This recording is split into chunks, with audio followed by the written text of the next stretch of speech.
Fala, galera! Estamos começando aqui mais um podcast Revolutions. Hoje temos convidados especiais, no quais iremos aprender aqui sobre várias coisas no ramo de negócios, contabilidade. E hoje estamos falando com as meninas da GX Consultoria. Iremos falar sobre a importância da contabilidade na vida pessoal e nos negócios. Temos aqui hoje a Gabriela, a Cristina e a Josiane Xavier. As duas trabalham em uma parceria administrando a empresa GX Consultoria, do ramo contábil.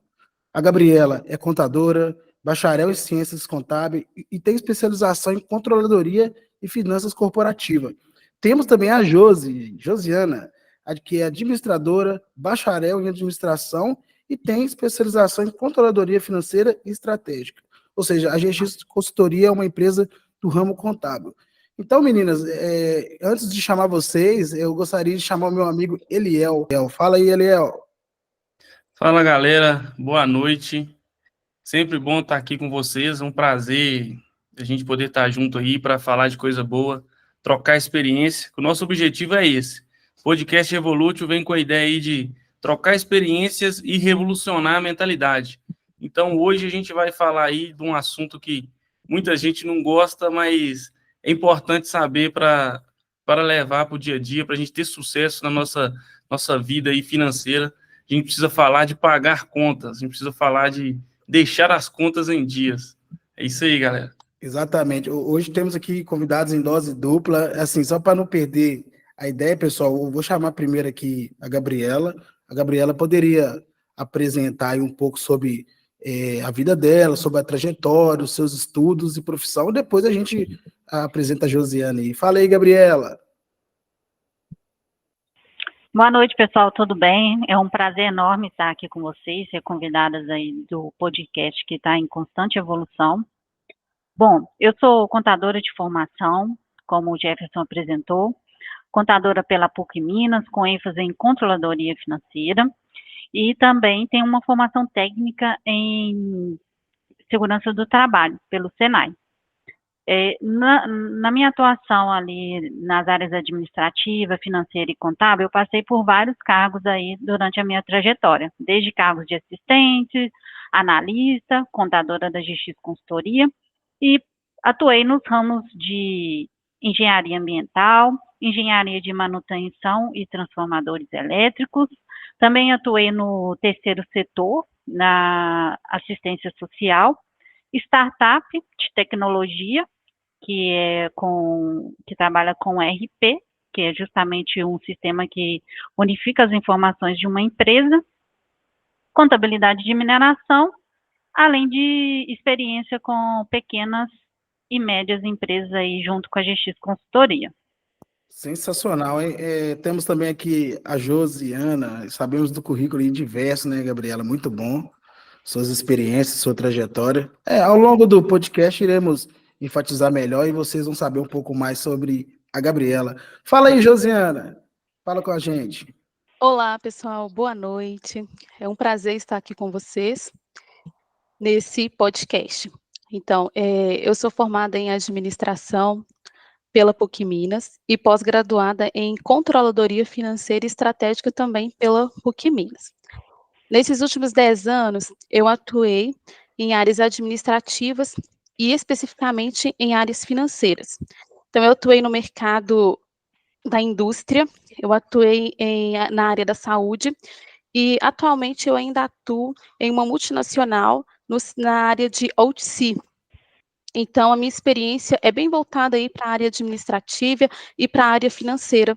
E hoje eu acompanho aqui a GX Contabilidade com a Gabi, na GX Consultoria.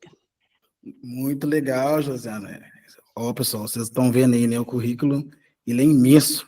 Então, assim, aproveitando já a experiência das meninas e falando um pouco sobre a GX Consultoria, assim, é muito motivador ver hoje as pessoas abrindo seu próprio negócio, desde cedo, bem jovens, né, se tornando empresários de sucesso. Quando que surgiu a ideia de criar a empresa GX Consultoria e qual o propósito da empresa? Fala um pouco para a gente. Então, gente, a ideia iniciou, a princípio, com a amizade minha e da Josiana.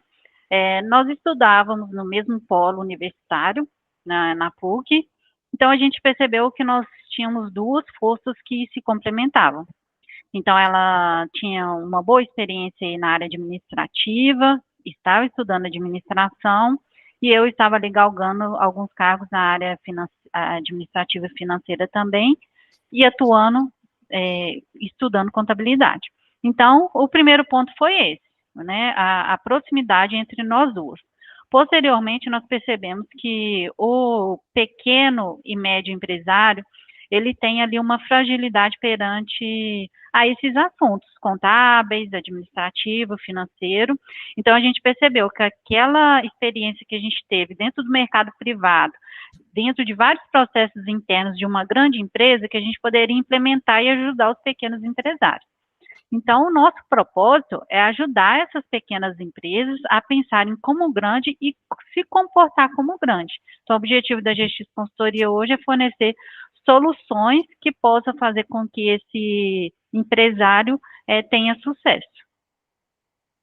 Legal, Gabriela, legal demais. A gente sabe que quando a empresa tem propósito, realmente ela já alcançou um nível de maturidade muito grande, ajudar pequenos empresários a se tornar grandes aí no negócio. Bom, vamos aprofundar assim o nosso podcast de hoje, falando um pouco mais sobre contabilidade, né? Igual o Eliel citou, que é um assunto que às vezes a gente não gosta de escutar, mas que é de suma importância no dia a dia da empresa, no dia a dia da vida pessoal. Então, pessoal, você já deve ter ouvido falar que os cursos superiores, né, são divididos em 4 ciências: exatas, humanas, biológicas e sociais. Mas isso hoje tem gerado uma discussão, porque, um exemplo, eu que sou engenheiro, eu uso fatores probabilísticos, depende do comportamento da natureza. E será que isso é 100% realmente? Até eu que sou engenheiro civil, que sou da exata, tenho hoje essa dúvida.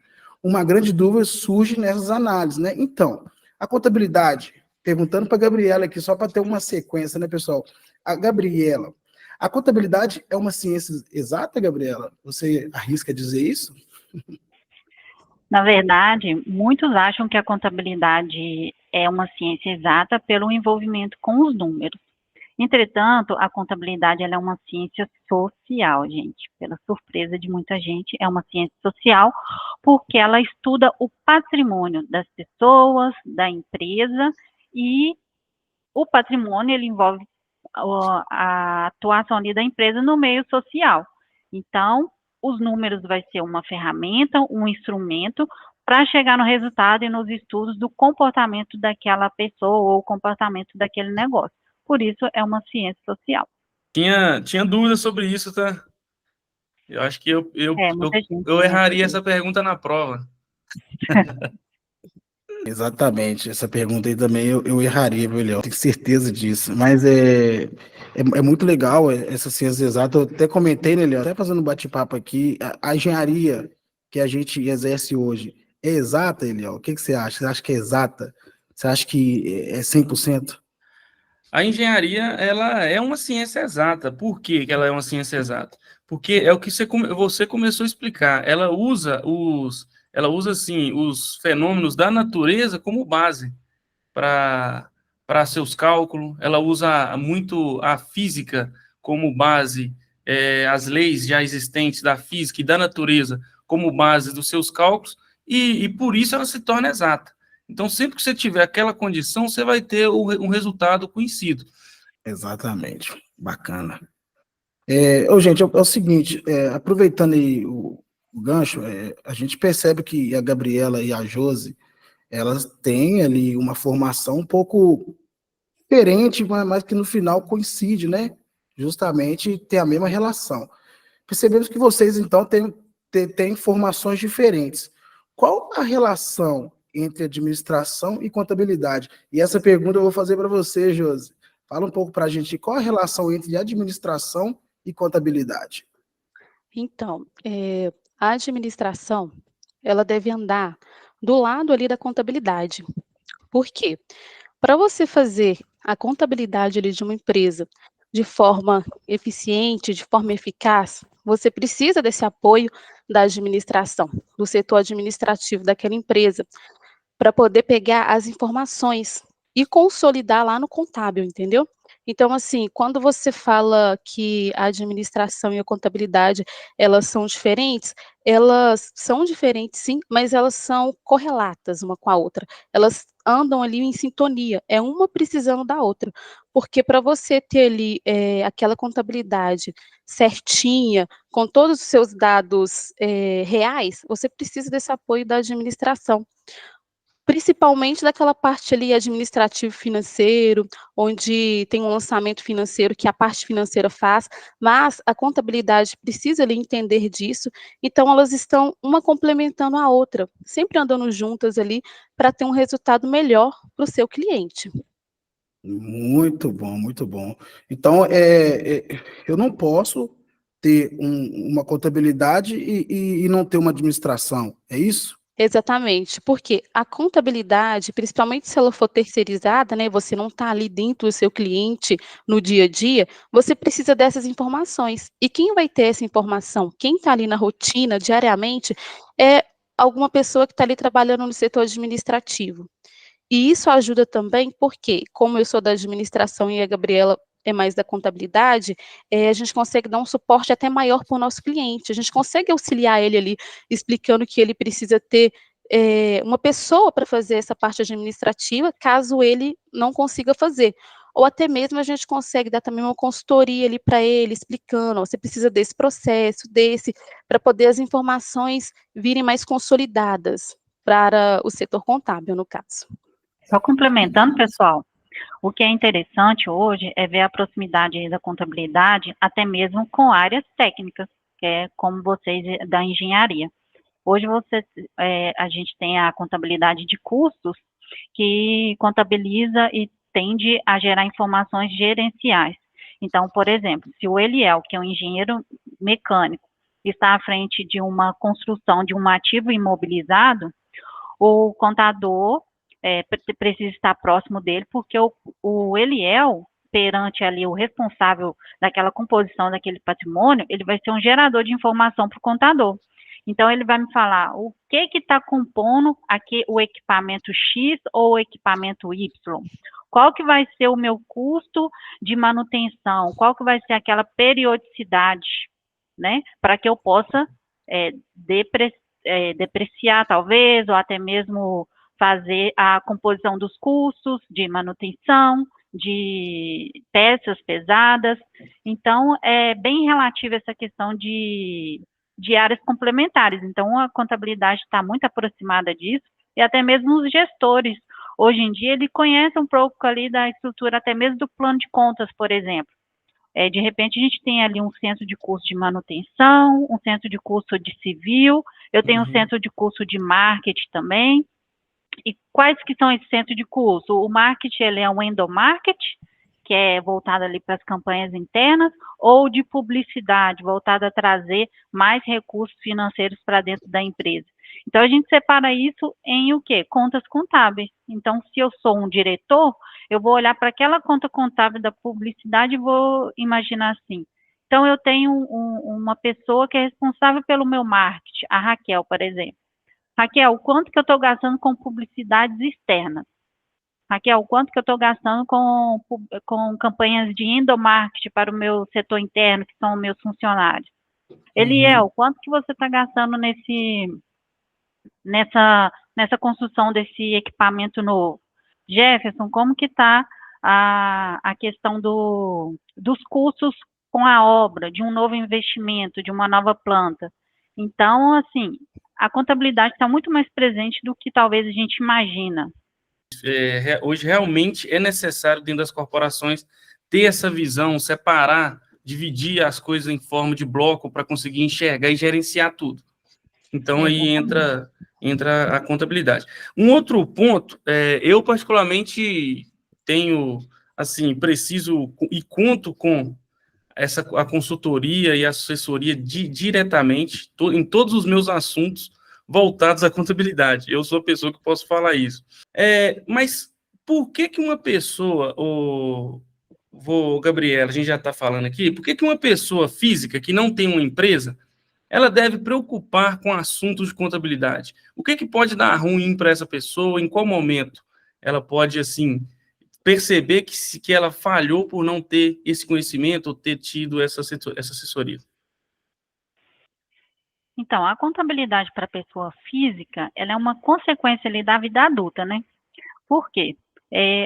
A pessoa física, ela tem obrigações e deveres ali junto com o fisco. Então, o que, por exemplo, é uma contabilidade da pessoa física? O imposto de renda, que é o famoso imposto de renda que todo mundo aí sempre ouve falar. Tem também, por exemplo, o IPTU. Se você não se atentar a esses fatores, você pode ter, por exemplo, na ausência de uma declaração de imposto de renda, você pode ter o seu CPF bloqueado, pendente de regularização. O que isso pode afetar na minha vida pessoal? Pode acarretar no bloqueio da minha conta bancária, ela pode também acarretar se eu precisar de algum serviço público, como, por exemplo, pegar um remédio na farmácia popular. Se o meu CPF estiver irregular, eu não consigo. Se eu estou pretendendo fazer uma viagem, ter um visto americano, principalmente, gente, isso aí pega demais. Eu preciso ter as minhas declarações ok, porque isso mostra que eu estou com atenção, demonstra que eu estou com atenção ali ao fisco, e também impeço que o meu nome esteja restrito para que eu faça as minhas relações ali com os órgãos municipais, estaduais e federais, e para que eu possa pagar os meus impostos em dia, porque também a pessoa física tem uma renda e ela deve pagar um imposto. É o seguinte, realmente as pessoas comuns, pessoas físicas, tem vários assuntos de contabilidade aí que a gente arrisca a fazer sozinho, né? É muito fácil, é só entrar no sistema ali e fazer, e a gente não quer envolver uma pessoa especialista em contabilidade. Eu vou dar um exemplo aqui. Às vezes a pessoa quer fazer um serviço de contabilidade, ela vai lá e pergunta o primo dela, que é mecânico, sobre um assunto de contabilidade. Ou a pessoa quer fazer uma construção de uma casa, ela vai lá e pergunta para o amigo que é dono de padaria. Isso não é certo, e muitas das vezes a pessoa se ferra fazendo tudo isso aí. Só acrescentando um pouco, pessoal, o meu pensamento referente a isso. Devemos buscar cada profissional qualificado e que entende para cada situação, tá ok? Pode prosseguir, Eliel. Exatamente. Aí, o Gabi, sobre o que a gente estávamos falando aqui, do declaração de imposto, e a pessoa física, eu fico com uma dúvida. Eu acredito que é dúvida de muitas pessoas que está ouvindo a gente. É importante a gente, como pessoa física, colocar CPF ou pedir nota fiscal, essas coisas que muitas pessoas comuns não dão importância e às vezes acham que não tem valor algum. Você quer colocar CPF na nota? Aí a pessoa já fala assim, não sabe nem para quê. Aí vem a pergunta, isso é importante? Isso vai te ajudar em quê e em qual momento? É super importante que a gente se atente para esses fatores de CPF e nota fiscal, principalmente para os atos de prestação de serviço. Por quê? Porque essas notas fiscais, elas podem ser dedutíveis para o meu imposto de renda. Então, de repente, se eu tenho um cenário onde eu tenho uma renda bacana, onde eu tenho bastante imposto retido, se eu tiver comprovações, que é a nota fiscal de prestador de serviço, como, por exemplo, um atendimento odontológico, um atendimento psicológico, uma fisioterapia, ou até mesmo se eu contratar pessoas profissionais da área, por exemplo, como engenharia, isso é dedutível do meu imposto de renda, desde que esses prestadores de serviço também façam a declaração por FIS. Agora, na questão do comércio, por exemplo, eu vou no supermercado, por que eu devo incentivar a questão da emissão de nota fiscal no meu CPF? De um jeito ou de outro, o supermercado, por exemplo, ele vai emitir um cupom fiscal, mesmo não tendo ali o seu CPF, que é a nota fiscal do consumidor. Porém, você colocando seu CPF ali, ele te ajuda a ter uma relação melhor com o mercado. Então, isso pode aumentar o seu score, tem várias relações perante a isso. Tem alguns estados que até fazem alguns incentivos para que o contribuinte solicite a nota fiscal. Por quê? Dessa forma, você está atuando como uma pessoa responsável para que os seus fornecedores também sejam regular. Porque já imaginou você ir no shopping comprar uma blusa, pedir uma nota fiscal e a pessoa falar, não tem? Fica feio para ela, né? Isso é um assunto polêmico, tá? É assunto polêmico porque tem exemplos aí de situações que acontecem assim, já aconteceu comigo, de pessoas falar assim, você quer, eu preciso da nota fiscal. Falo assim, não, com nota fiscal aumenta tantos por cento. Fala, não, mas isso não é assim que funciona. Aí a pessoa tenta justificar ainda, mas porque você não falou que precisava com nota. E esse é vamos dizer assim, é uma cultura que tem que ser rompida, né, Gabi? Porque isso é crime. Isso é crime. Exatamente. Sonegação fiscal, né? Sonegação fiscal é crime. E a gente, como contribuinte, como cidadão, a gente precisa disso. Precisa ser fiscal do outro mesmo. Assim como nas grandes empresas. Se hoje eu for prestar serviço para uma grande empresa, esquece se eu não tenho um CNPJ, esquece se eu não emitir uma nota, eu não vou entrar ali, eu não vou ter um fechamento de um contrato grande. Então, por que o pequeno empresário ou a pessoa física não se comporta de acordo com a fiscalização, de acordo com as normas vigentes? É importante ter, sim, esse comportamento, até mesmo para a melhoria do país e tirar essa imagem que o Brasil tem, que o Brasil tem uma imagem de que é um dos maiores sonegadores fiscais, mas quem faz isso são nós mesmos. Então se liga aí, galera, se liga, peça nota fiscal, e se perguntar se quer CPF na nota, o direito é seu, você pode colocar, hein? Com direito a CPF na nota. Interessante demais, né, que existe uma frase antiga, que é da Bíblia mesmo, que fala, dai a César o que é de César, né? Aí as pessoas ficam perguntando, que César que é esse? César hoje é o governo, é o leão, né? Ô Jefferson, eu gosto demais disso, cara, você me trouxe um insight aqui, tá? Eu gosto demais dessas referências, que essa referência ela foi citada na época da Bíblia, assim, como uma pegadinha para pegar Jesus Cristo, cara.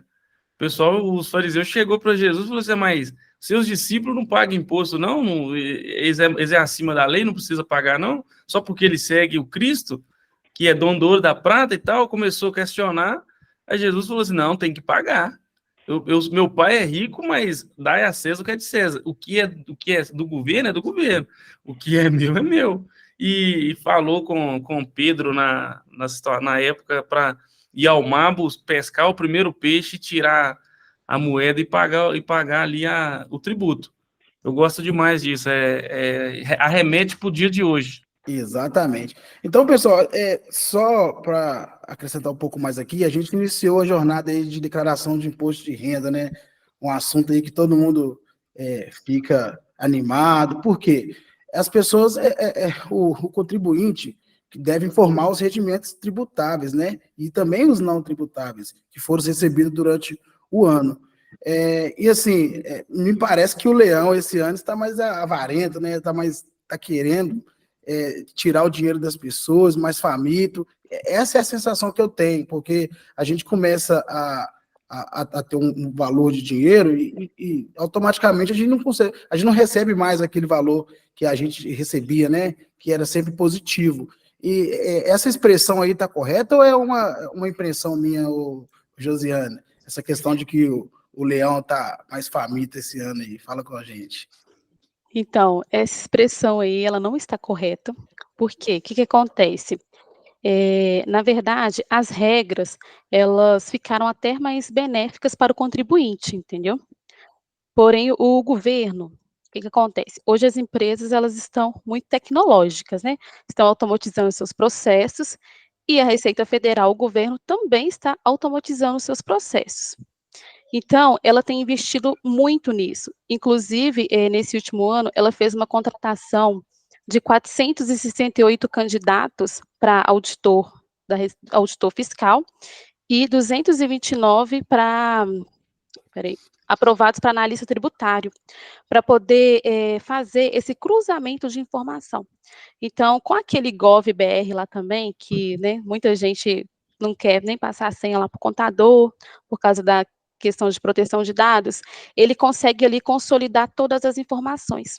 Então, quando você faz lá a sua declaração de imposto de renda, aí você não quer declarar determinada despesa, ou você não tem nenhuma despesa e quer receber, você não consegue, porque ali ele já consegue cruzar toda a informação. Tudo que está no seu CPF ali, ele já consegue pegar. Se você fez uma consulta em algum médico, em algum dentista, ele já pega. Porque as empresas também, elas têm a obrigação de informar nas declarações dela que o seu CPF, né, esteve lá, fez um procedimento. Então, esse cruzamento é muito rápido, ele é quase que em tempo real, tem as datas certinhas para cada empresa enviar, e a pessoa física tem que enviar lá na sua declaração de imposto de renda para confirmar aquilo. Porque se tiver alguma divergência, ela já tem todos os dados ali, ela já tem como agir. É quando você cai lá na malha fina e tem que provar que você está certo ou não. Então, o leão não está mais avarento, nem mais faminto. Isso é uma expressão, né, que hoje as pessoas utilizam porque elas querem receber o imposto de renda ao invés de pagar. Mas quando você tem ali que pagar seu imposto de renda também, isso significa que o seu patrimônio está aumentando, a sua renda está aumentando. Então, é um equilíbrio mesmo, sabe, que você tem que fazer uma análise, não pensar assim, eu tenho que receber na minha declaração de imposto de renda, tá bom? Excelente. Inclusive, eu ia até dar esse exemplo aí, a Gabriela, né, a gente que é minha esposa aqui, está presente aí hoje falando, da empresa GX Consultoria, um pouco mais sobre contabilidade. Ela sempre fala, pô, se você está não tendo um valor alto ali voltado para você, na hora que vai declarar o imposto, quer dizer que você está faturando mais, né? Léo, eu tento engolir isso aí, cara, mas eu ainda acho que esse leão tá faminto, esse leão tá querendo pegar tudo nosso, cara. Eu não sei não, cara. Eu também tenho minhas dúvidas. Eu acredito que a galera que está escutando a gente também pensa a mesma coisa, tá? Não está tendo dedução mais. Você já paga desconto em folha e quando você declara, você tem que emitir ali um boleto para pagar mais. Aí não faz sentido, mas é isso, a especialista que está falando, Jafim. Então a gente tem que concordar, porque você vê, a gente aguarda esse período todo, né, do ano, aguarda com o intuito de recuperar uma boa grana, e muitas das vezes esse resultado não é favorável. Aí é uma pergunta que eu faço assim, a Gabriela está até rindo aí, como funciona a dinâmica do imposto de renda? Assim, porque sempre pensamos que haverá restituição, e ficamos bravos quando temos que pegar o imposto. Então, como que funciona essa dinâmica do imposto de renda? Verdade. Então, eu tô rindo, gente, porque o Jefferson, meu esposo, esse ano vai ter que pagar imposto. Então, ele ficou bravo comigo e eu falei, não tem jeito, você vai pagar e pronto, e acabou. Ele ficou nervoso comigo, eu não enviei a declaração. Quando foi esse final de semana, eu falei, vai querer ou não que eu envie? Aí ele, envia esse trem logo aí. É isso, né? Mas indo para a pergunta do Jefferson, nós temos aí como que funciona a dinâmica do imposto de renda. Então, funciona assim, gente. O imposto, ele é devido. Ele não foi feito para ser restituído. O que o governo faz? Ele faz essa chamada, que é esse momento, inclusive agora, de 15 de março até 31 de maio, ela faz uma chamada para o contribuinte e fala, olha, vamos fazer o ajuste do imposto de renda, que é o seguinte, você teve uma renda durante o ano anterior e eu já sei dessa renda. Porém, eu ainda não sei o que você fez ali da sua vida, se você teve muita despesa médica, que eu considero uma situação essencial, que aí eu vou abater do seu imposto de renda, se você teve custos com a educação, que é essencial também ali para a sua sobrevivência, que eu vou vou deduzir do imposto de renda também, se você teve consultas odontológicas, quanto que foi a sua contribuição do INSS. Agora, meu contribuinte, se você não tem nenhuma dessas situações, eu vou te dar um percentual, que é a declaração simplificada. O que é essa declaração simplificada? O governo fala assim, olha, você tem direito a 20% de dedução, limitado a 16.754,34. Então, tem momentos em que esses 20% é muito maior do que minha vida, que ocorreu ali na minha vida do ano passado.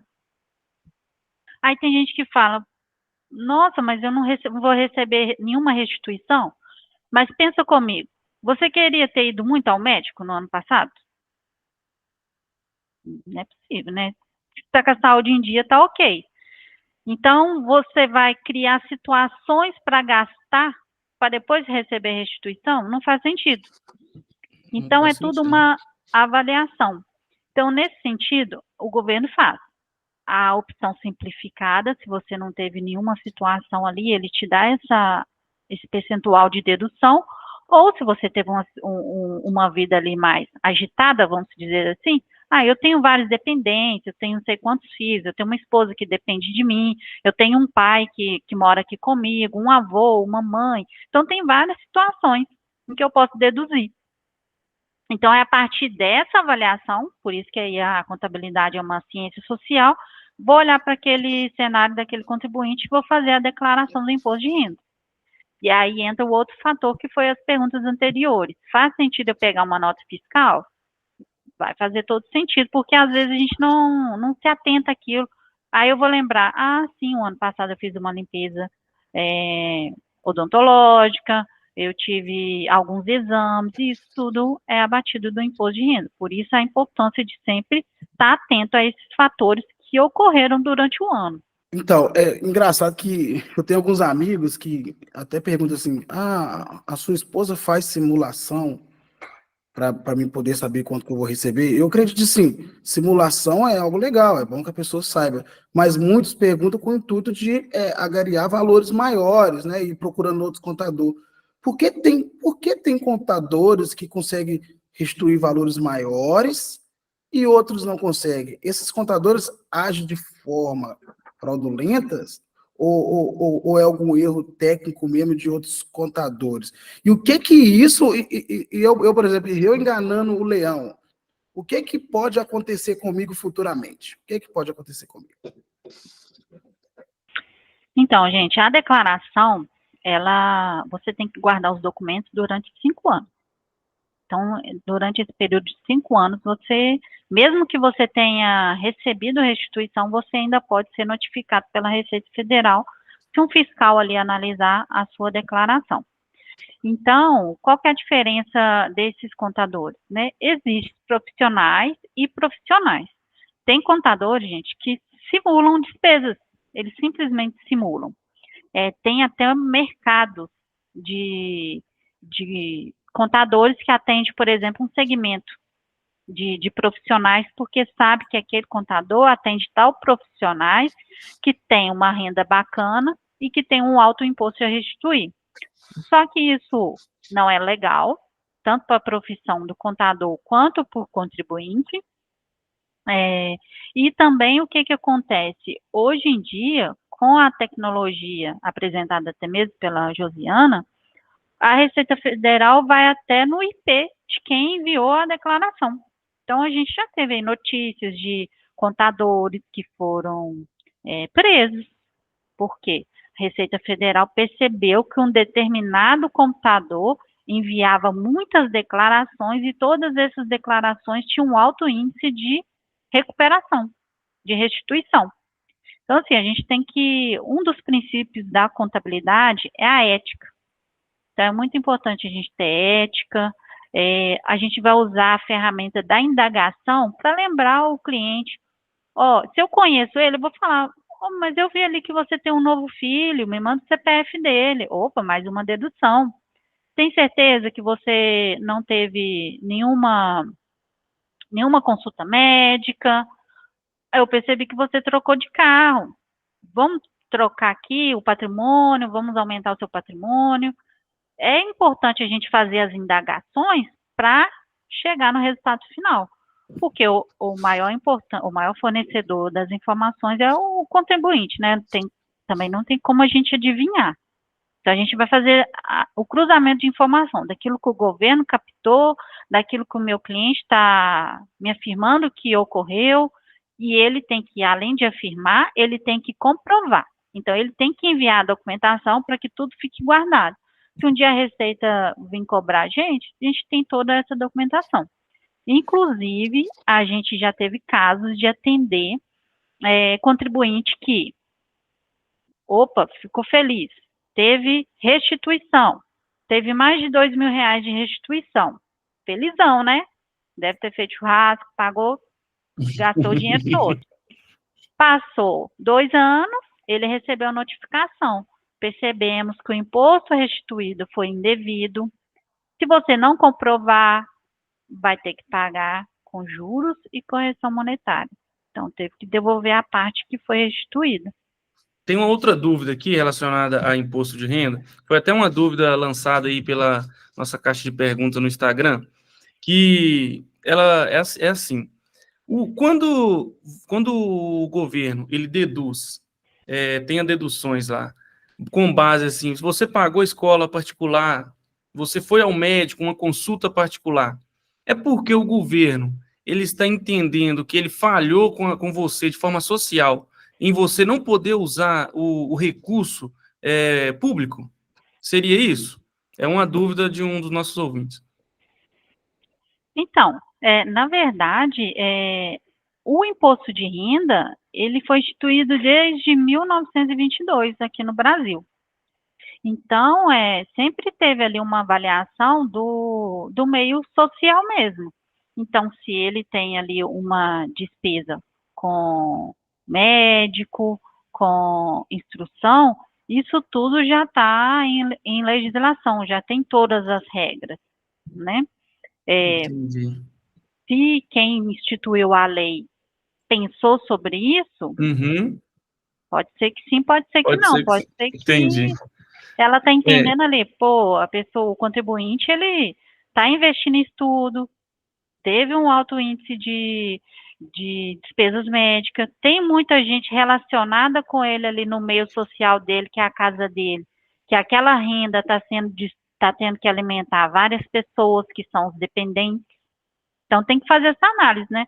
Não adianta uma pessoa ganhou ali, vamos supor, 30 mil, mas tem 8 pessoas dependendo dela, ela está tendo lucro naquilo? Não tem. Tá, ela está sobrevivendo no país. Ela está sobrevivendo. Então, só para concluir esse assunto de imposto de renda, até para a Gabriela ainda. Gabriela, falando aí para os nossos ouvintes, o imposto de renda, ele é de suma importância, a gente já percebeu aqui no nosso bate-papo.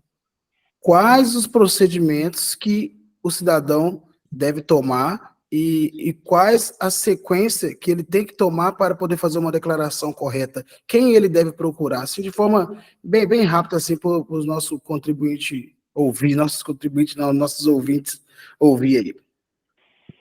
Então, primeiro ele deve perceber se ele realmente está obrigado a fazer a declaração. Ele tem que entender a fazer, pelo menos, a leitura do seu informe de rendimento, que são os documentos fornecidos pelas empresas onde o contribuinte trabalha, ou até mesmo se ele foi um autônomo. Se ele foi um autônomo, ele precisa ter um assessoramento da contabilidade. Posteriormente, ele identificou que precisa declarar, ele deve procurar um profissional capacitado. Se ele não tem conhecimento técnico, se ele não tem disponibilidade de estudo, é melhor que ele procure um profissional. Por quê? É importante a gente visualizar o imposto de renda não somente como uma obrigação, mas como uma demonstração e avaliação do patrimônio da pessoa física. Ele é um documento que serve não somente para enviar para o governo, mas como apresentar para bancos, para financiamento, para documentação necessária para possuir visto americano. Ele é pedido ali na entrevista. Ele pode ser utilizado em vários fatores. Então, é por isso que a gente declara, por exemplo, eu vou declarar o meu veículo. Eu não vou não, porque eu vou pagar imposto. Nada disso, gente. Ali você está compondo o seu patrimônio. Tanto é que se você fazer uma leitura detalhada daquele documento, ele tem a sua variação patrimonial. Olha que bacana eu olhar para o ano de 2022 e perceber, por exemplo, que eu tinha um patrimônio de 300 mil, chegou em 2023 eu tinha um patrimônio de 500 mil. Bacana, eu evoluí no patrimônio. E isso é muito importante para que você tenha comprovação de renda. É um documento também para se avaliar a sua evolução mesmo ali, como uma pessoa ali da sociedade, até mesmo como um desenvolvimento pessoal. Show de bola. É isso aí, pessoal. Estamos seguindo o nosso podcast Revolution, falando aí sobre a importância da contabilidade, tanto na sua vida pessoal quanto nos negócios. Quando uma pessoa quer abrir uma empresa, em qual momento ela deve ali consultar? Porque abrir uma empresa, ela parte de vários entendimentos. Uma pessoa decide abrir uma empresa primeiro. Ela tem que escolher o ramo que ela quer seguir, ela ter conhecimento, ter preparo, as ferramentas. Ela tem que definir também as metas. E quando que ela envolve a contabilidade? No momento de definir o regime tributário somente? Ou ela já envolve a contabilidade, já para ajudar ela a ver se o ramo de negócio que ela está querendo é viável? Vocês têm esse tipo de consultoria para avaliar ali se o local, se é o melhor momento? Desde o zero ou só a partir do momento que a pessoa já sabe o que fazer? Então, ele é nesse primeiro momento ali que a pessoa já decidiu que vai abrir a empresa, né, já decidiu a área dela, se é serviço, se é comércio, o interessante é ela já procurar a contabilidade para apoiar ela naquele tipo de negócio que ela vai exercer. Porque a gente consegue ali já ajudar e auxiliar, por exemplo, em qual KNAI que vai ser melhor para aquela atividade. Se aquela atividade pode ser exercida naquele local que ela vai exercer, entendeu? Então, assim, desde o primeiro momento ali que ela decidiu abrir a empresa, é interessante que ela já busque uma contabilidade para ajudá-la a verificar se a empresa é viável ou não. Porque, assim, tem muitos empresários, pessoas, né, que querem abrir uma empresa a partir de uma ideia ali. Não formaliza aquilo em um plano de negócio, não faz a conta para ver se realmente vai conseguir, abrir aquele negócio ou não. Então, a gente hoje pode sim oferecer esse serviço de consultoria para essa pessoa, para ela poder avaliar se o negócio dela é viável. Então, a gente consegue ali, juntamente com ela, trabalhar ali num plano de negócio, fazer ali um levantamento de custos, para ver se esse negócio vai ser um negócio que vai para frente, se ela vai conseguir prosperar, se ela tem ali o capital inicial para poder iniciar esse negócio. A gente oferece sim esse tipo de serviço aqui na GX. Porque muitas pessoas, Josiane, ainda têm dúvidas sobre isso, acham que eu vou abrir uma empresa, eu vou lá na contadora, ela abrir uma empresa para mim que eu já sei o que fazer e já tenho tudo definido. Mas muitas das vezes você tem que você tem que fazer um plano de negócio, uma viabilidade, através da consultoria, para a pessoa ver que quantidade de imposto que ela vai pagar, a porcentagem que ela vai pagar, porque cada ramo, né, cada tipo de negócio tem um valor de imposto agregado. Então, a pessoa consegue enxergar a empresa dela, uma simulação, antes mesmo de abrir. E porque tem uma dúvida, pelo menos para mim, sobre regime tributário e formato jurídico. São coisas diferentes. Simples Nacional, MEI, aí depois vem lá, vou abrir uma empresa limitada, uma empresa Eireli, uma empresa SA. Então, tipo assim, são coisas que muitas pessoas que estão pensando em abrir o seu negócio não fazem nem ideia o que é isso. E ele perde a oportunidade, muitas vezes, de já começar vamos dizer assim, no regime correto. Vou abrir um MEI, porque todo mundo está abrindo, porque muitas vezes não sabem nem o que é. Aí, na hora que ela vai ver as condições do MEI, ela quer mudar. E fala, não, porque você não consultou antes, porque você não fez uma consultoria aqui de viabilidade, para ver se é isso mesmo que você queria. Fala um pouco disso para a gente, explicando aí, porque tem muita gente que tem dúvida disso. Exatamente, porque assim, tem pessoas hoje em dia que quer simplesmente, né, abrir uma empresa. E como o MEI hoje em dia é uma forma fácil de você abrir um CNPJ, em algumas vezes a pessoa mesmo vai lá e abre aquele MEI com uma atividade que ela nem vai exercer. Ela vai exercer um outro tipo de atividade, mas como ela quer ali ter um CNPJ, ela vai lá e abre esse CNPJ de forma incorreta. Por isso que é importante ali o papel da contabilidade, o papel dessa consultoria, para poder auxiliar essa pessoa, informando para ela: "Olha, é melhor que você esteja aqui no Simples Nacional. No Simples Nacional você vai iniciar com uma taxa de imposto a 6%, mas talvez seja melhor que você esteja aqui no lucro presumido, porque aqui no lucro presumido, você vai pagar menos imposto". Então, assim, é de extrema importância que essa pessoa procure a ajuda da contabilidade para poder fazer, essa previsão, sabe, um planejamento mesmo tributário, para que ela consiga enxergar se ela vai conseguir arcar com aquilo ali. E também é uma forma dela economizar. Porque quando ela já sai, fazendo as coisas sem ter aquele planejamento, ela acaba gastando mais. Então, quando ela procura ali o profissional, procura ali a contabilidade, a gente já consegue dar uma economia para essa pessoa, indicando para ela qual anexo que ela se encaixa ali no Simples Nacional, se ela pode estar no Simples ou não, porque tem algumas empresas que não pode ser Simples Nacional, já tem que ser diretamente lucro real. Então, esse tipo de consultoria, esse tipo de negócio, ela deve sim procurar a contabilidade para poder auxiliar. Muito legal.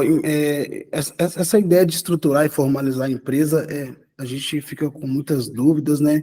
E, inclusive, para vocês que estão nos ouvindo aí, a Josi falou, procure um profissional de contabilidade.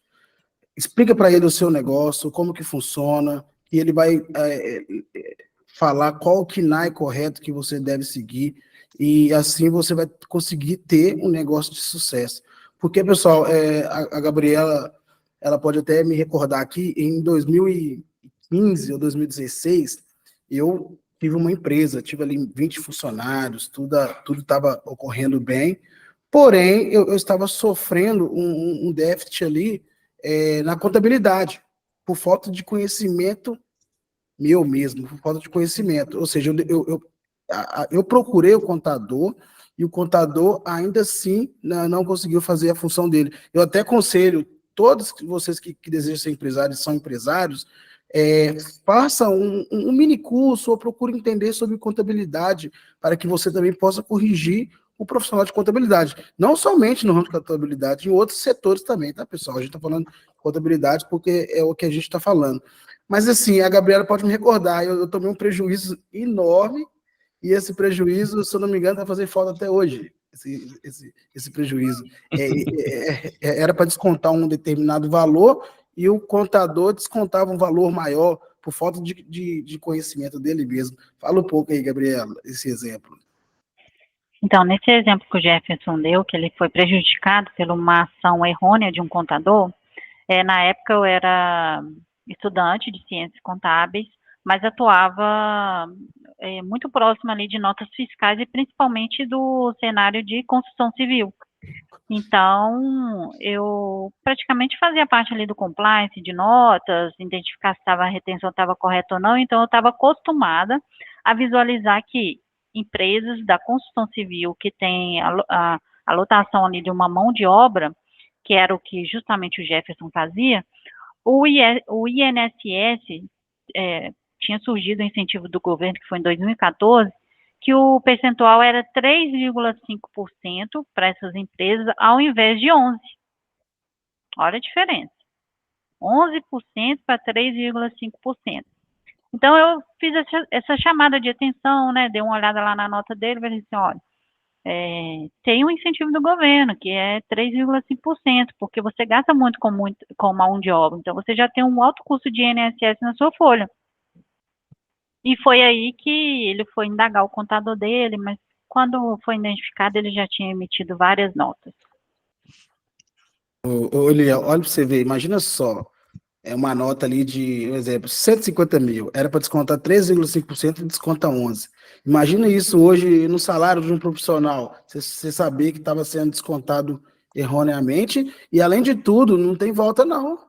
Não tem como você ligar em alguém do Estado ou um governo para falar, pô, o contador errou, que tinha que pagar o contador. E, infelizmente, eu perdi esse valor aí, que eu faço uma dimensão aí de 40, 50 mil reais, até mais, eu chego até 100 mil reais durante o período que eu tinha a empresa. Fala, galera, estamos aqui de volta com o nosso podcast Revolution. Nosso objetivo é mudar a sua mente no mundo dos negócios, sua mente na vida pessoal. Então, esse é o nosso maior objetivo, é mudança mental, é compartilhar conhecimentos e compartilhar experiência. Vamos lá, Josiane, você está um pouco aí caladinha, tá observando. Quais as informações eu preciso para estruturar a formalização de uma empresa? Quais as informações que eu preciso? Então, Jefferson, depois, né, de ter feito aquela viabilidade de negócio, agora a gente precisa formalizar esse negócio, que é fazer lá, de fato, a abertura do CNPJ dele. Então, a gente faz ali essa abertura do CNPJ, e para isso a gente precisa ali das informações do cliente, né? A gente precisa das informações pessoais, a gente precisa saber se esse negócio vai ser na nuvem, de forma remota, ou se ele vai ser espaço físico.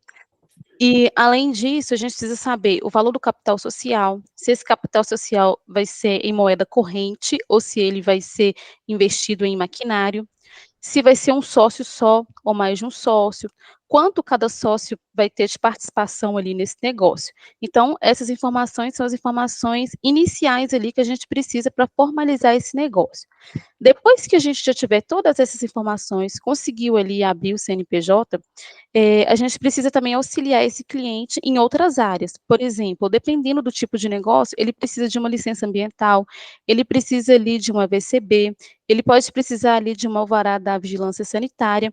Então, a gente ali tem o papel também de auxiliar esse cliente no processo que ele tem que fazer para poder conseguir essas licenças e atuar ali de maneira regular perante ao município, perante aos órgãos, né, públicos que ele precisa ali prestar contas do seu negócio. Nossa, realmente muito complexo, hein, Léo? Essa questão de a pessoa simples fala, vou abrir uma empresa. Aí abre um númerozinho ali e no final, às vezes, não sabe de nenhuma dessas informações, né, cara?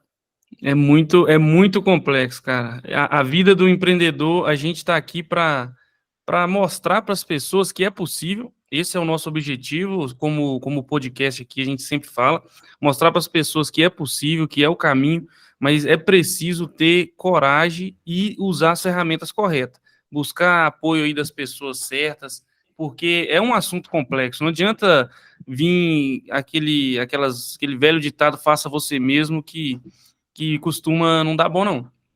Exatamente. E tipo assim, de forma resumida, e deixando bem claro, a gente que é leigo, que abriu uma empresa hoje, qual que é o compromisso básico que o empreendedor deve ter com a contabilidade ali no dia a dia? Qual que é o compromisso básico? Eu não entendo nada de contabilidade, mas eu preciso seguir isso aqui e de fato vai dar certo. Qual o compromisso básico? O compromisso básico é fornecer informações, né, para a contabilidade. Então, ele tem que ter uma conta PJ para separar ali as suas receitas pessoais das jurídicas. Ele precisa também ter um método de controle, seja em Excel. Se ele não tiver um valor ali para ser investido em um ERP, apesar que hoje tem muitos sistemas em nuvem, ele mais baratos, né? Ele precisa ter esse compromisso de organizar as informações, porque é ele que está dentro do negócio. Então, ele que sabe o quanto ele pagou de uma energia elétrica, o quanto que ele pagou de água, aluguel, se ele fez um investimento em marketing, se ele fez uma captação de recursos ali com o banco.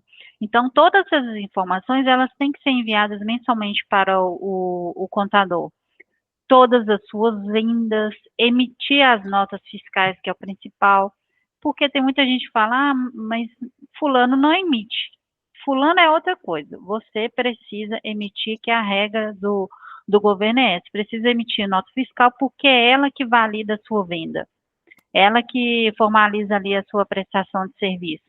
Então, é super importante, além do empresário olhar para o cenário operacional, de colocar o negócio para rodar, ele precisa ter o lado administrador. Se ele não tem ninguém que o acompanhe, ele precisa estudar, precisa se atentar a esses fatores, procurar um profissional capacitado ou, de repente, terceirizar essa parte para que as formações que chegam à contabilidade sejam consolidadas. Um empresário que não sabe nada sobre contabilidade, ele consegue, ô Gabriela, ter cumprir esses compromissos e ter essa sociedade, vamos dizer assim, com a contabilidade e ter bons resultados? Ele vai, se a pessoa física dele não consegue, ele vai ter que contratar alguém, seja ele terceirizado ou seja uma pessoa capacitada. Porque hoje o que a gente percebe muito é que o empresário, ele quer economizar na mão de obra. Então, ele quer colocar o primo, ele quer colocar a esposa, só que o que valida os números não são a confiabilidade das pessoas, são a técnica. Então, muitas das vezes, a pessoa tem uma boa intenção, mas ela não sabe. Ela não sabe que é uma tarifa bancária, ela não sabe se está pagando corretamente os impostos, se deixou alguma coisa para trás, se fez uma conciliação bancária correta. Então, é muito importante a gente deixar esse lado de confiança para a técnica. Deixa para lá a boa intenção e perceber mais a técnica das pessoas, quem vai poder me ajudar nesse cenário. Se eu não tenho ninguém próximo, eu posso terceirizar, que hoje a gente chama de BPO. Se eu tenho ali muito contas a pagar, muito contas a receber, se eu não estou conseguindo fazer essa gestão, fazer uma cobrança devida dos meus credores, eu posso contratar uma terceira pessoa. Hoje a tecnologia está aí para isso, para fazer com que tenhamos acessos, tenhamos processos, sistemas para que a gente possa consolidar essas informações. Eu trabalhei numa empresa, o pessoal, Josiane aí, Gabriela, que o empresário, o empreendedor, que era o patrão na situação, era uma empresa de prestação de serviço. Ele tinha muita dificuldade em relacionar com o contador dele, porque o contador dele eu acho que ele enxergava como um bombeiro, apagador de incêndio. Por que eu falo isso? Porque a gente citou aqui que tem os compromissos que é do empreendedor passar por contador. O contador não está dentro da sua empresa todo dia vendo as besteiras que você faz com o seu dinheiro. Então, o contador, ele não paga, o empresário, no caso que eu estou citando, ele tinha dificuldade para pagar os seus compromissos fiscais. O contador mandava os boletos, as DARF, as guias para ele. Ele pegava e enfiava na gaveta e esquecia. Aí, quando ele ia concorrer a algum trabalho, a empresa estava negativada. Ele não conseguia concorrer a licitações. Aí ele ia em cima do contador, falou assim, não, meu CNPJ, tem um nome técnico para isso, que meu CNPJ está, acho que é negativado mesmo que chama, está negativado. Certidão negativa. Certidão negativa. Na verdade, positiva, ele não está com a certidão positiva de débitos tributários. Isso, ele não conseguia emitir a certidão negativa. Aí ele ia em cima do contador, precisa da certidão, aí ele conseguia talvez negociar as dívidas, assim, e até conseguia. Mas passava, assim, período de 2, 3 meses, ele já arrumava uma confusão novamente, o contador ligando para ele, pedindo informação, pedindo para ele mandar ali as notas, a série que usava a série D na época, tinha que mandar os cabeçalhos da nota.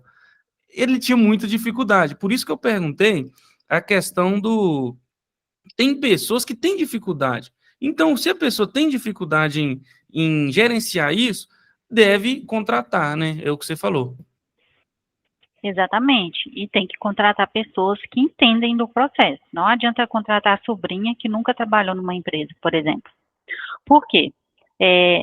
Se você trabalha, um exemplo, a engenharia tem muito disso. Se você trabalha com edição, bom, eu trabalhei o mês de março, por exemplo, todo, já tive ali um desembolso com materiais, com mão de obra e tudo mais, mas a minha medição só vai sair esse mês.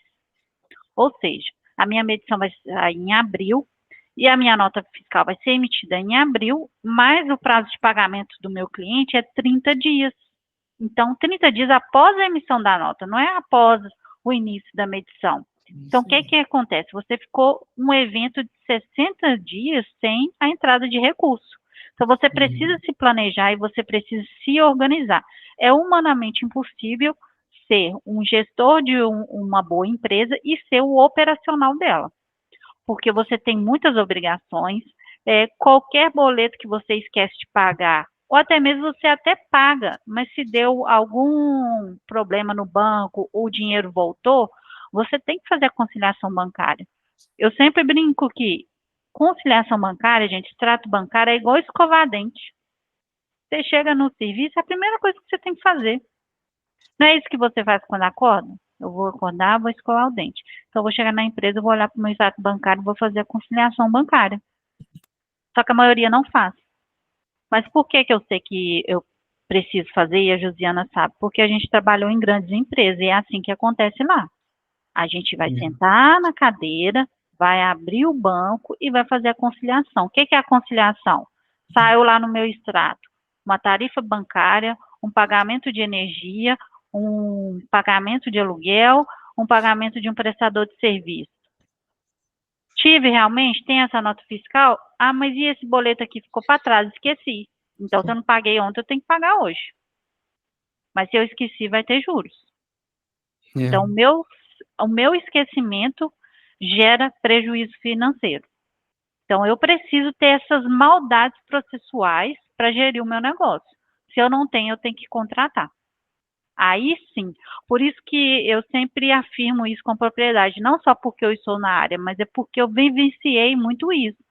Diretores, gestores estão preocupados em outras coisas. Tem coisas operacionais, é cliente ligando, é assuntos comerciais. Então, você precisa ter alguém ali que seja o vigilante do seu dinheiro.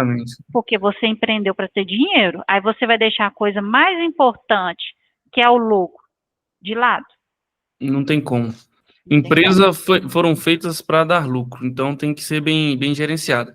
E no Brasil, a gente tem uma dificuldade. O pessoal fala aí, a gente sabe que tem uma dificuldade muito grande de ser empreendedor de sucesso, de conseguir ter sucesso, principalmente os pequenos. Só que tem uma relação entre qual que é a maior dificuldade? As cargas nossa tributária ou empregatícia?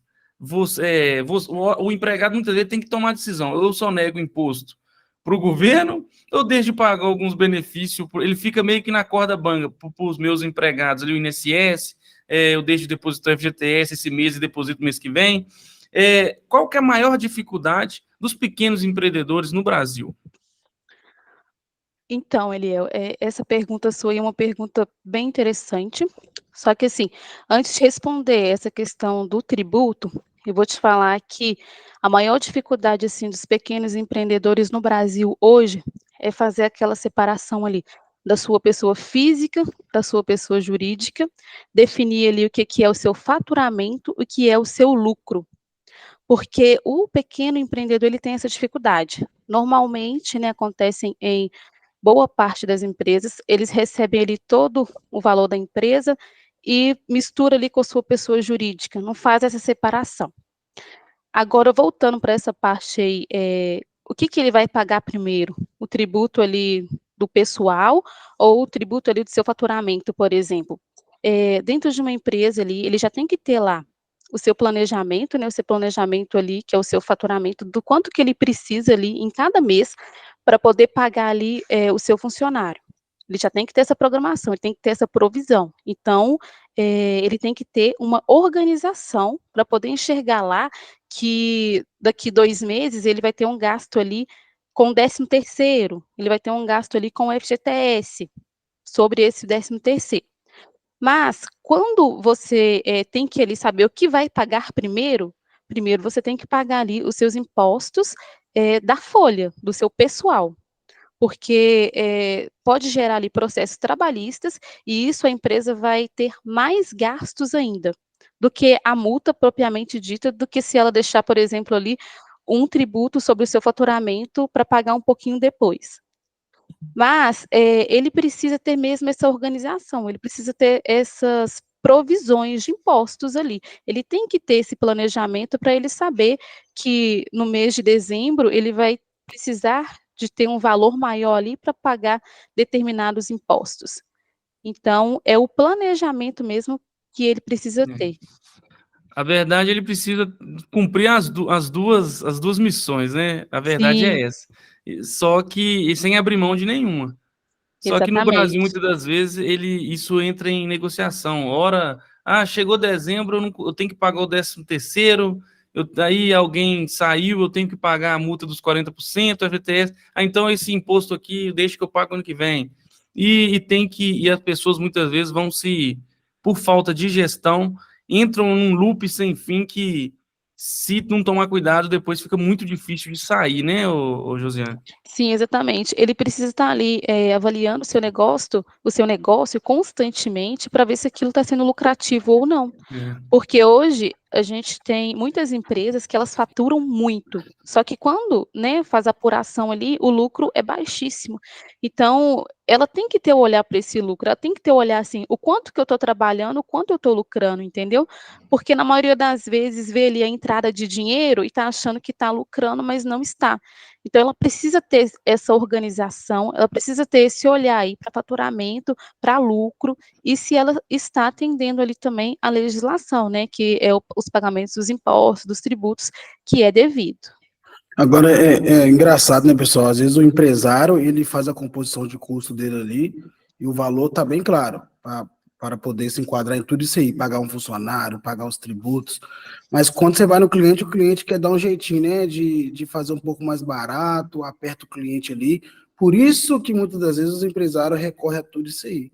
Quer deixar de pagar algo empregadício para o funcionário, ou deixar de pagar uma nota e coisas assim. Então, é complicado no Brasil, até o jeitinho do brasileiro de querer tirar proveito em tudo, obriga o empreendedor a fazer tudo isso aí de forma que ele consiga sobreviver no mercado, né? Infelizmente, no Brasil não está sendo fácil e falta também incentivo por parte do governo, tá? Na minha opinião.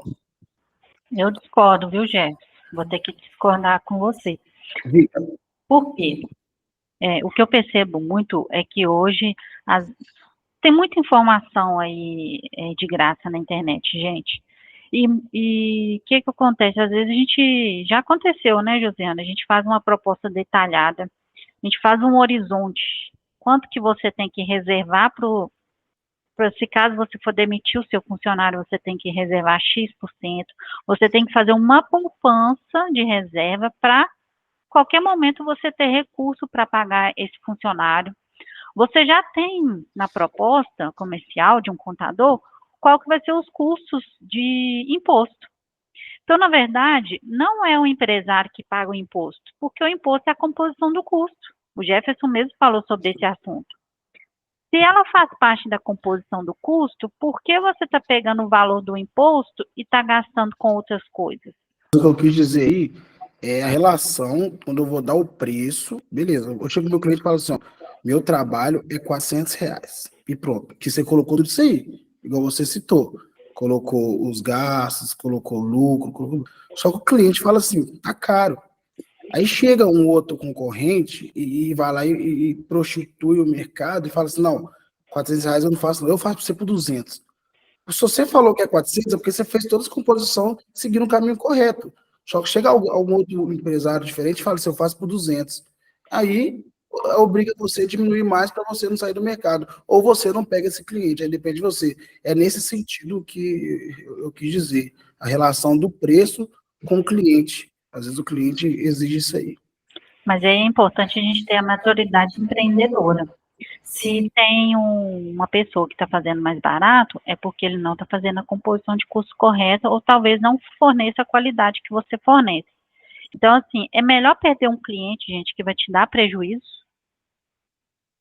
do que você ter um faturamento fantasma. Porque você não vai ter lucro com aquilo, só vai ter trabalho para falar que fechou mais um cliente. É melhor não fechar. A Josiane falou disso. Tem empresas gigantes, empresas grandes mesmo no mercado que circulam milhões. Quando vai ver a porcentagem de lucro, está baixíssimo. Ela tá ficando fechando o vermelho. E tem muito, e roda muito dinheiro, tem muito cliente. É por causa de tudo isso que a gente está falando. E os pequenos também enfrentam essa dificuldade. O mercado é cruel. O mercado lá fora é cruel. O cliente, muitas das vezes, vai querer pagar o menor preço. E, por falta de fiscalização, que eu acho que a fiscalização poderia ser melhor, ainda tem pessoas que se arriscam a fazer por fora da lei. Eu sem nota eu faço por tanto. Então, se torna um mercado cruel. E eu acho que esse é um dos desafios dos pequenos empreendedores hoje, começar. Também das maiores dificuldades que está com você, isso daí, né, que está com a pessoa, com o próprio empresário, ele tem que dividir, abrir e colocar duas carteiras. Saber que o dinheiro da empresa não é o dinheiro dele. E aí eu concordo com a Josiane e falo que aí, meu amigo, é você. Você tem que ser responsável por fazer isso, senão você não vai conseguir ter sucesso na sua empresa. Exatamente. Aí, aproveitando um pouco do gancho do Eliel, existem alguns clientes que gostam de fazer coisas erradas, né? E às vezes chega no contador e fala assim: eu preciso fazer uma determinada nota fiscal. Aí o contador fala: para isso você precisa seguir esse caminho. Aí vem o cliente e fala assim: não faz isso, não vai dar nada.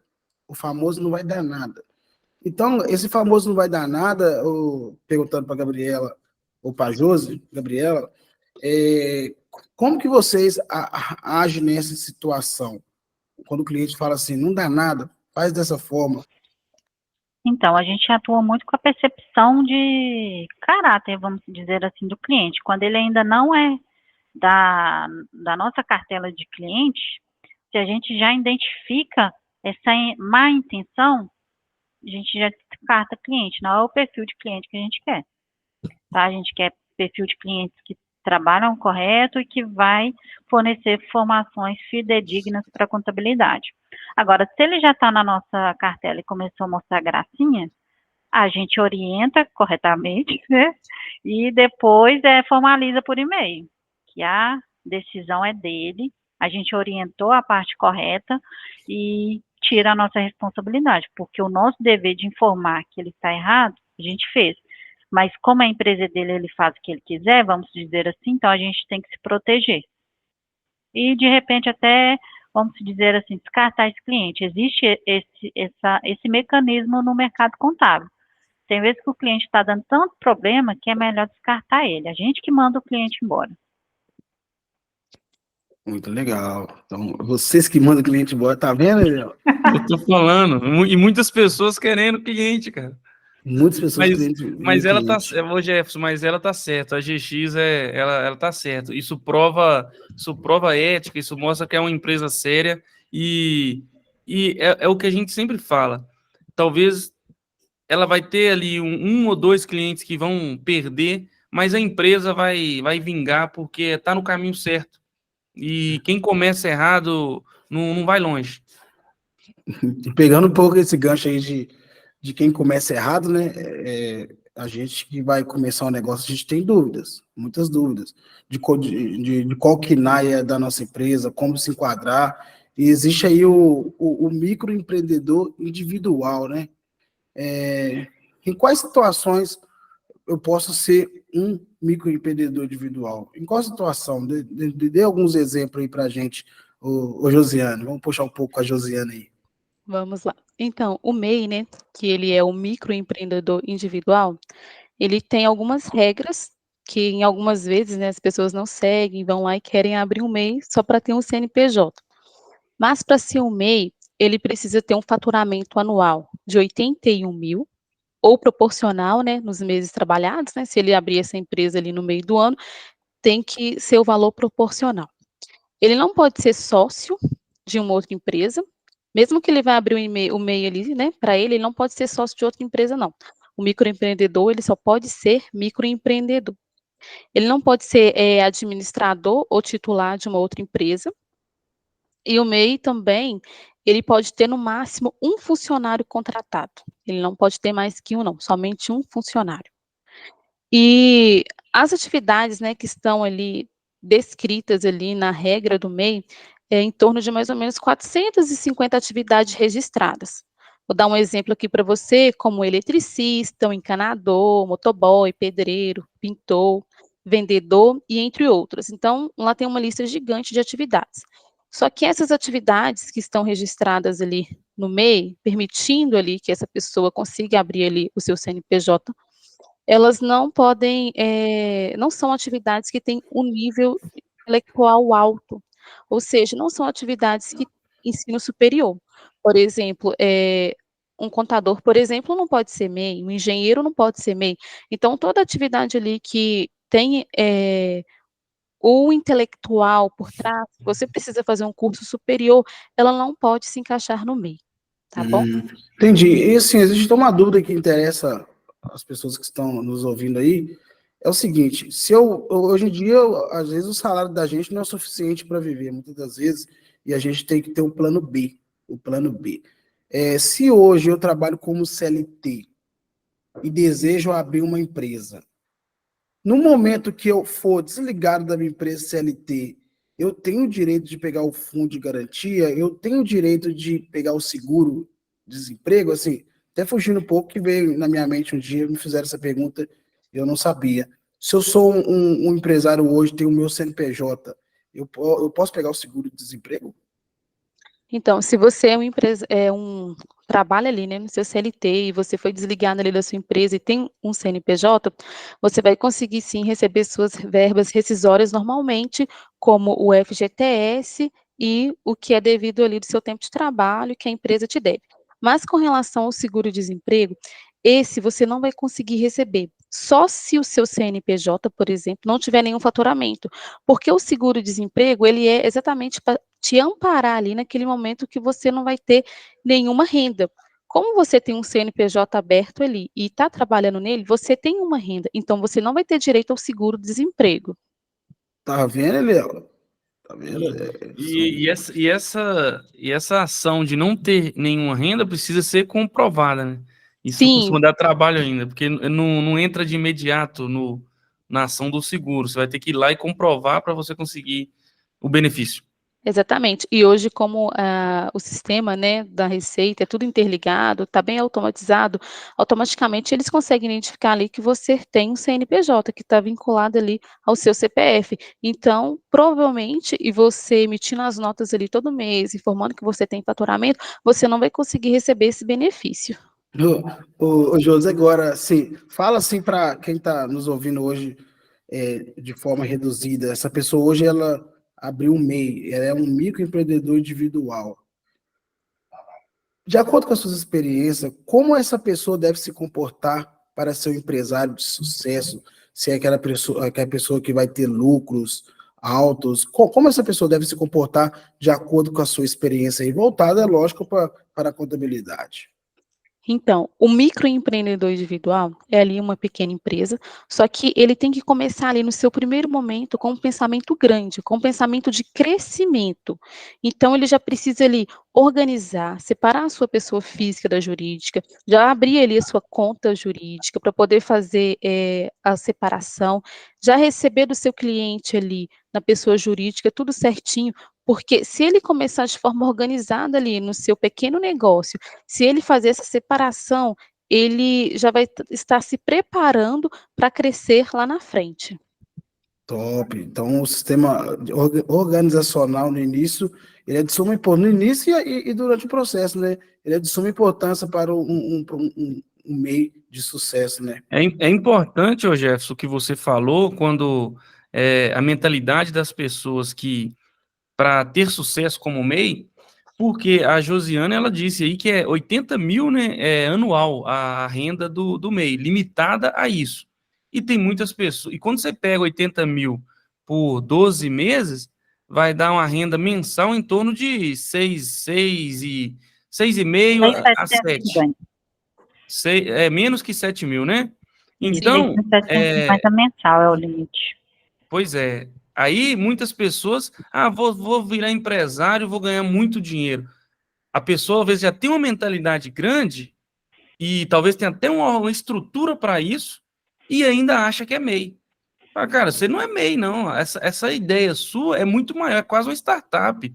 Esse propósito que você tem dentro de você, de empreender, essa energia que você tem, não é para você sair como MEI. Você já pode sair como simples.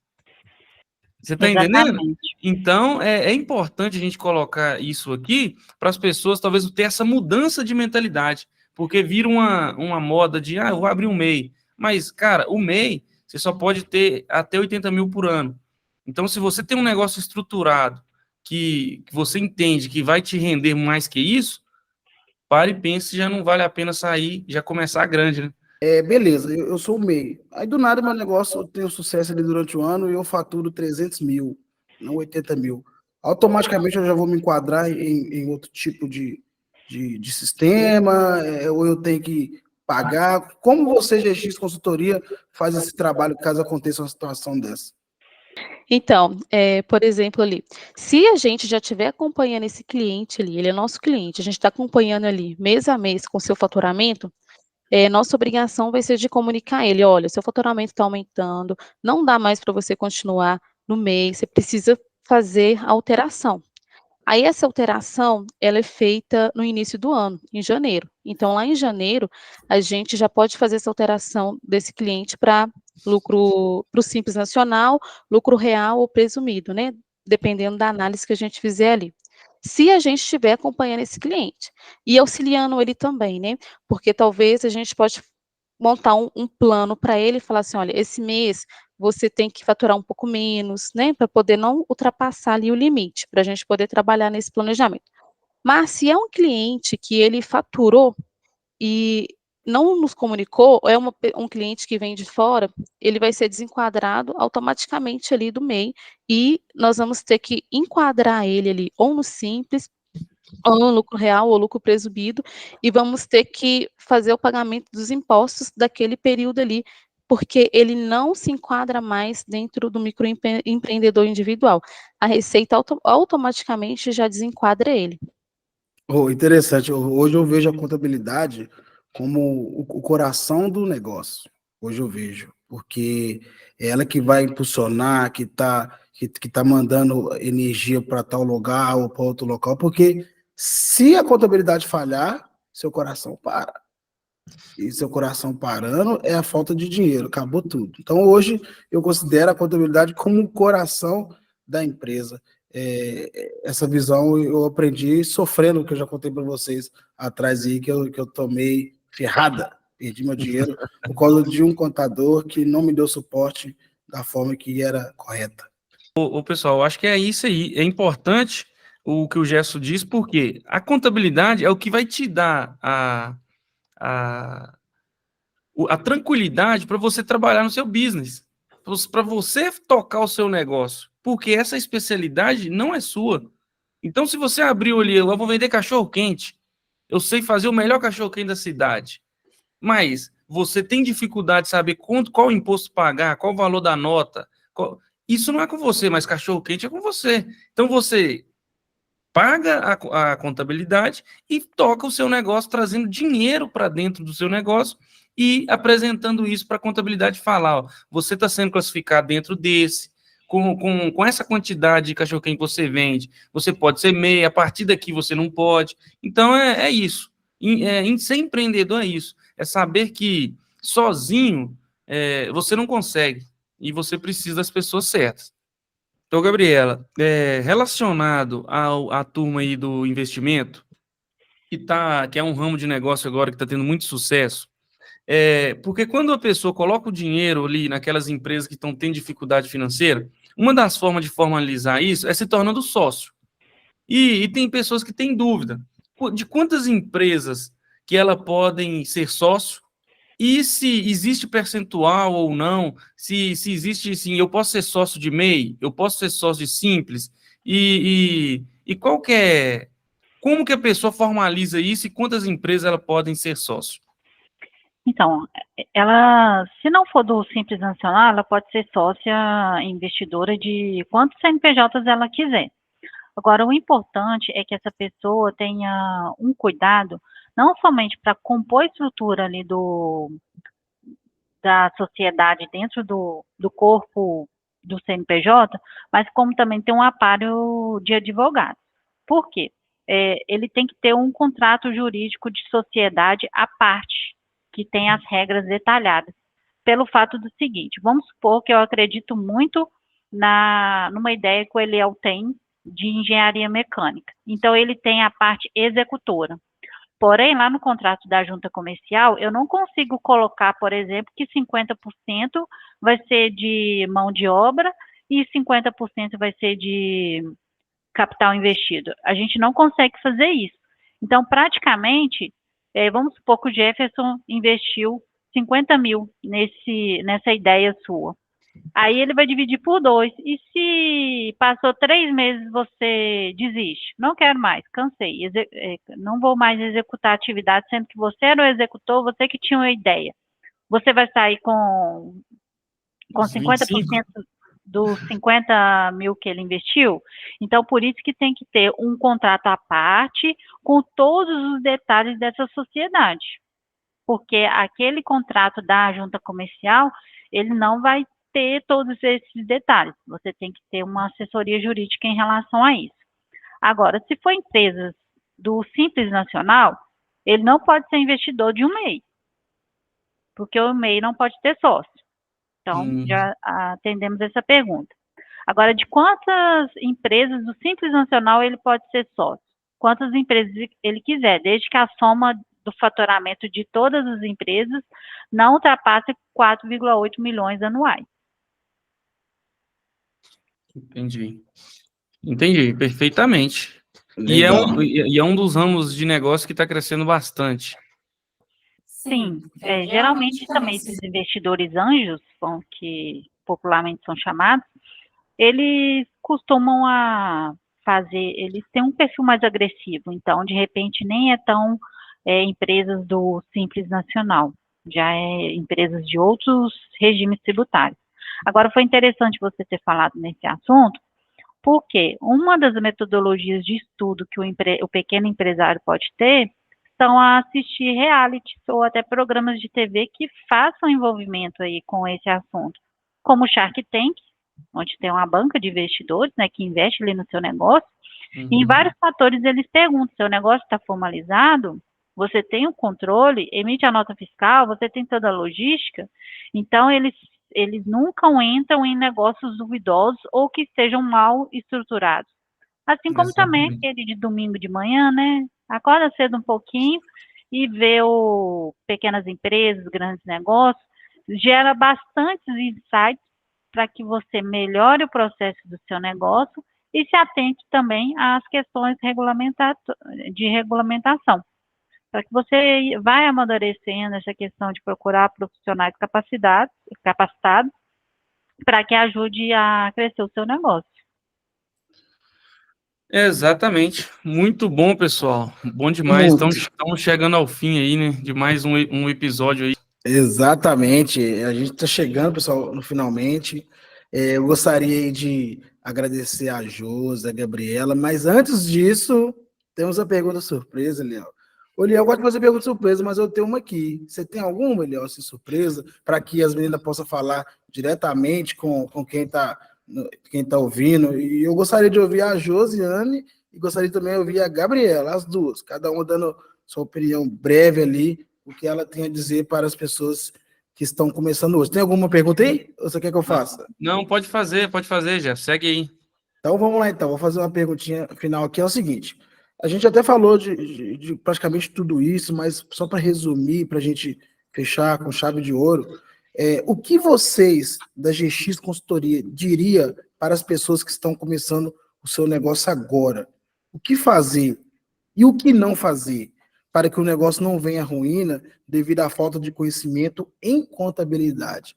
Então, assim, vamos começar. Não precisa brigar para responder, não, pessoal, Gabriela e Josiane. Eu vou escolher aqui a primeira pessoa. E a primeira pessoa é a Josiane, que vai falar para a gente O que vocês diriam para as pessoas que estão começando o negócio agora? O que fazer, o que não fazer referente à contabilidade? Olha, o primeiro passo para uma pessoa que está começando o negócio agora é: você já tem o seu plano de negócio?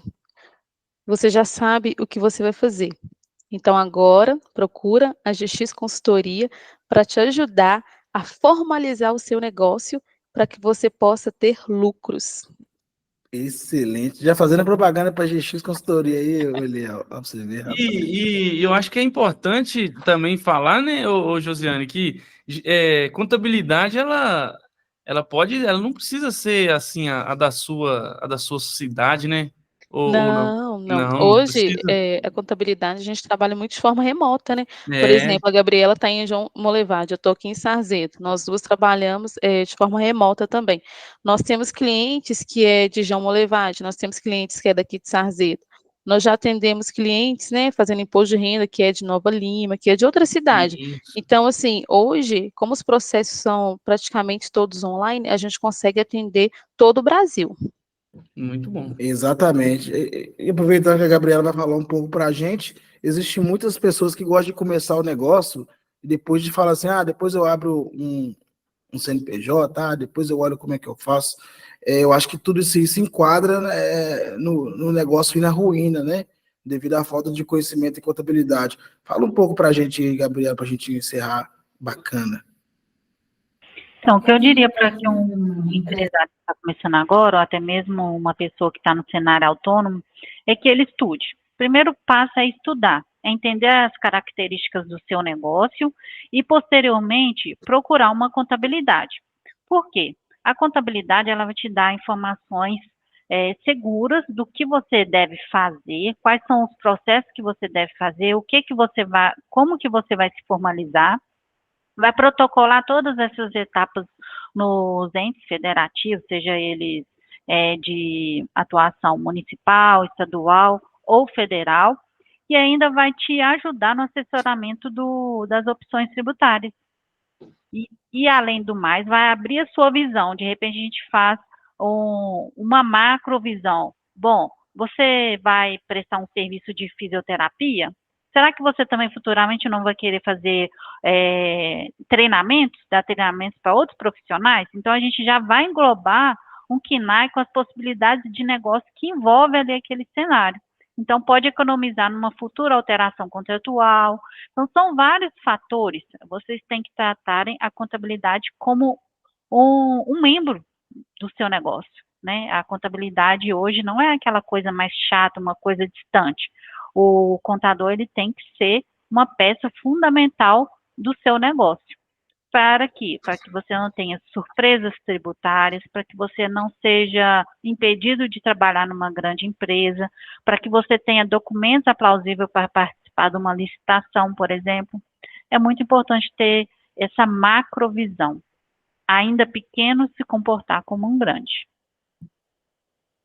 Gostei dessa frase, desde o início, tá? A Exatamente. Josiane citou essa frase no início. Acho que foi a Josiane mesmo que citou no início. Eu gostei demais dessa frase, ensinando os pequenos empreendedores a pensar como grande. Ainda pequeno, se comportar como um grande, né? E além de Exatamente. pensar, se comportar como um grande. E eu, mais uma vez, para finalizar, na minha opinião, a contabilidade é o coração da empresa. A Gabi citou de membros ali, e eu vou falar que a contabilidade é o coração da empresa. Isso, chegamos ao fim, pessoal, de mais um podcast Revolution, que tem o objetivo de mudança mental das pessoas, trocar experiências. Mais uma vez, estamos aqui falando para vocês, e isso não é em vão. Se vai servir para o crescimento de todos no dia a dia. Gostaria de agradecer a GX Consultoria, empresa de contabilidade aí que tem uma carteira de clientes hoje no mercado. Gostaria de agradecer a Gabriela Cristina e a Josiane Xavier. Muito obrigado para vocês. O meu amigo Eliel, gostaria de agradecer também, tá bom? Tamo junto Beleza. nessa aí. Um É isso. abraço a todos. Tem alguma coisa a falar? Um agradecimento, Gabriela e Josiane. Agradecer pela oportunidade, pelo convite. Estamos à disposição para futuras dúvidas. E é isso aí, continuar com esse projeto de vocês, que é muito bacana, abrir mente E isso é que faz a evolução do ser humano, né? Abrir a mente, se tornar grande, ser uma pessoa cada vez melhor. Gostaria de agradecer vocês também pela oportunidade de estar aqui passando um pouquinho do conhecimento que a gente tem para as pessoas e pode nos chamar para futuros podcasts. Estamos à disposição. Beleza.